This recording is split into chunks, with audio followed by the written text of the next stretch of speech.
மதுரை வாடிப்பட்டி அருகே ஆண்டிப்பட்டி பங்களாவில் உள்ள டீ கடையில் மின்சாரம் தாக்கி இருவர் பலியாகி இருக்கிறார்கள். கூடுதல் விவரங்களை செய்தியாளர் மதிவாணன் வழங்க கேட்கலாம். மதிவாணன், இந்த சம்பவம் குறித்த விரிவான விவரங்கள். வணக்கம் சரவணன். வாடிப்பட்டி அருகே தேநீர் கடையில் மின்சாரம் தாக்கியதில் உரிமையாளர் மதன் மற்றும் டீ மாஸ்டர் என இருவர் பரிதாபமாக உயிரிழந்திருக்கிற சம்பவம் அப்பகுதி மக்களிடையே ஒரு மிகப்பெரிய சோகத்தை ஏற்படுத்தி இருக்கிறது. மதுரை மாவட்டம் வாடிப்பட்டி அருகே ஆண்டிப்பட்டி பங்களா மதுரை திண்டுக்கல் தேசிய நெடுஞ்சாலை அருகே சோமசுந்தரம் என்பவருக்கு சொந்தமான தேநீர் கடை என்பது செயல்பட்டு வருகிறது. இந்த டீ கடையில் தான் சோழவந்தான் பகுதியைச் சேர்ந்த பாலகுரு என்பவர் டீ மாஸ்டராக வேலை செய்து வந்திருக்கிறார். இன்று அதிகாலையில் டீ கடையில் பாலகுரு வழக்கம் போல் வேலை செய்து கொண்டிருக்கிறார். அப்போது அலங்காரத்திற்காக தொங்கவிடப்பட்ட சீரியல் விளக்குகளில் இருந்து டீ போடும் பட்டறைக்கு மின்சாரம் என்பது பாய்ந்திருக்கிறது.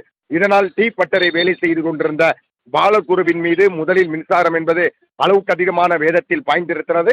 இதை பார்த்த டீ கடை உரிமையாளரின் மகனான ரஞ்சித் குமார் பாலகுருவை காப்பாற்ற முயற்சித்து செய்த போது ரஞ்சித் குமாரையும் மின்சாரம் தாக்கியிருக்கிறது.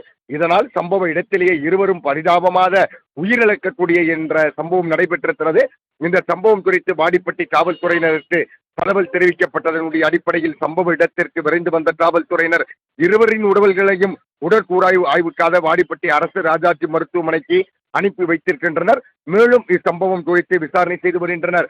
இருவரும் தற்சமயம் உயிரிழந்திருக்கிற சம்பவமானது அப்பகுதி மக்களிடையே ஒரு மிகப்பெரிய பரபரப்பை ஏற்படுத்தி இருக்கிறது. சரவணன் வழங்கிய விரிவான தகவல்களுக்கு நன்றி மதிவாணன்.